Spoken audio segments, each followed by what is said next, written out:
Selamat pagi, salam sejahtera dari Tuhan kita menyertai Bapak dan Ibu serta saudara yang terkasih dimanapun saudara berada.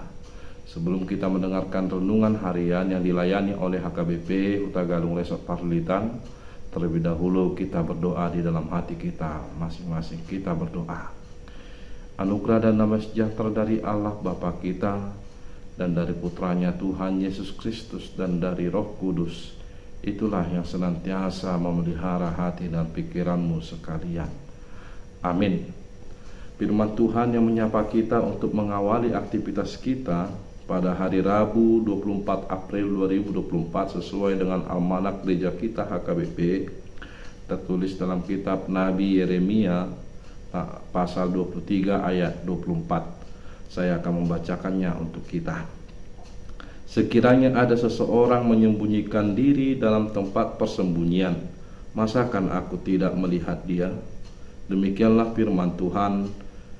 Tidakkah aku memenuhi langit dan bumi? Demikianlah firman Tuhan. Demikian firman Tuhan.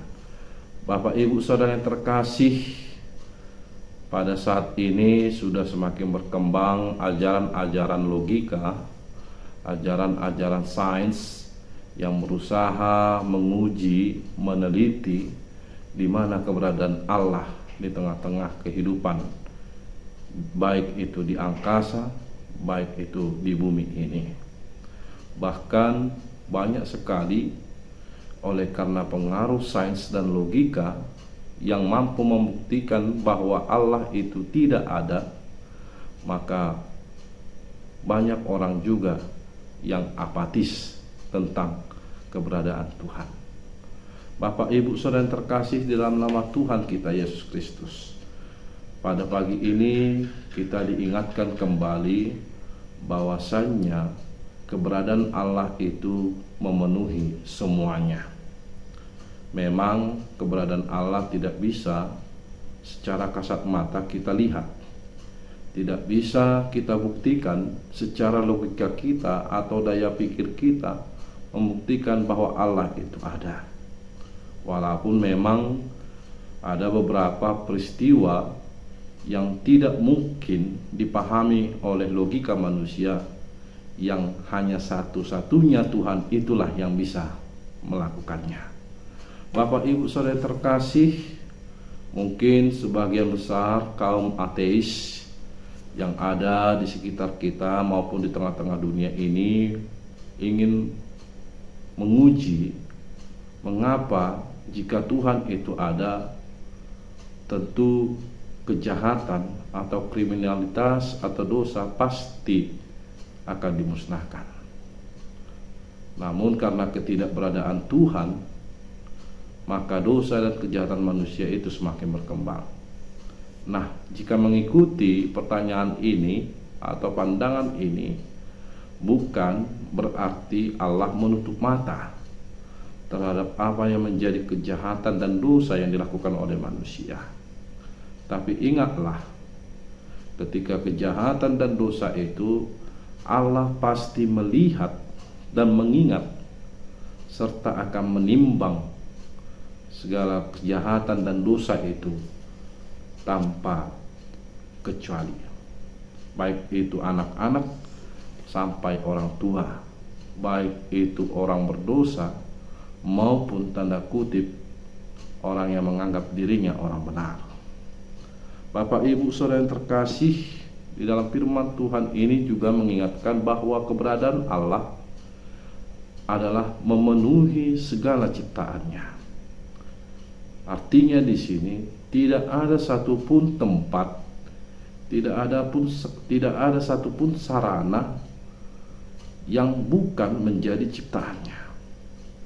Baik itu di angkasa, baik itu di dalam tanah ataupun di bumi ini. Semua adalah ciptaannya. Tentu Nabi Yeremia ingin mengingatkan bangsa Israel pada saat itu dan juga kepada kita, bahwasannya jangan kita menganggap bahwa Tuhan tidak peduli terhadap apa yang menjadi kejahatan dan dosa yang kita perbuat. Jangan karena kelihayan kita, yang mampu menutup mata orang lain, yang mampu mengelabui orang lain atas dosa dan kejahatan yang kita perbuat sebelumnya, itu serta-merta Allah juga tidak mengetahuinya. Namun tidak ada satupun persembunyian yang bisa kita punya untuk menyembunyikan apa yang kita lakukan. Oleh sebab itu, Bapak Ibu Saudara yang terkasih dalam Tuhan Yesus, Allah itu adalah Allah yang imanen. Dia memenuhi segalanya. Dia tidak bisa dibatasi waktu, ruang, atau apapun itu. Sehingga segala apa yang kita rencanakan, atau apa yang kita lakukan, atau yang kita sembunyikan, baik di pikiran kita, di hati kita, di situ Allah melihat. Memang segala sesuatu yang di dalam hati kita tidak akan bisa dilihat oleh orang lain, namun Allah itu sendiri mengetahui. Dan jangan kita menganggap ketika kejahatan itu yang kita lakukan mampu mengelabui seseorang atau banyak orang, kita akan luput dari hukuman dunia ini. Namun kelak di hari esok, di hari kedatangan, di hari penghakiman, disitulah Allah akan menyatakan segala kejahatan dan dosa yang kita sembunyikan. Dan ingatlah, akan lebih dahsyat, akan lebih besar, dan akan lebih mengerikan hukuman yang akan kita terima akibat dosa kejahatan yang kita sembunyikan selama ini, selama hidup kita. Oleh sebab itu, segala apapun hukuman dari kejahatan dan dosa yang kita perbuat, hendaknya kita jujur dan terbuka. Karena apa? Karena dengan hukuman itu, inilah menjadi tahap pembaharuan hidup bagi kita, supaya kita lebih mengenal, supaya kita lebih memahami bahwa segala yang jahat pasti akan mendatangkan malapetaka. Sekiranya Tuhan Yesus memberkati saudara, Bapak Ibu, dimanapun saudara berada, dan Tuhan memberkati segala apa yang rencana dan menjadi kegiatan kita satu hari ini. Amin. Kita berdoa. Terima kasih Tuhan atas syafaat firman yang telah Engkau berikan kepada kami. Tuntunlah kami Tuhan, supaya tetap mengakui dalam hidup kami Engkau ada dimanapun dan kapanpun ya Tuhan. Ajarlah kami Tuhan untuk tidak mengelabui Engkau atas segala kesalahan dan dosa yang kami perbuat. Namun ajarilah kami supaya kami mengaku, supaya dengan pengakuan atas dosa dan kesalahan kami, Engkau memperbaharui kami menjadi pribadi yang Engkau kehendaki. Kami serahkan hidup kami Tuhan, di dalam Kristus Yesus kami berdoa. Amin. Tuhan memberkati kita semua. Horas.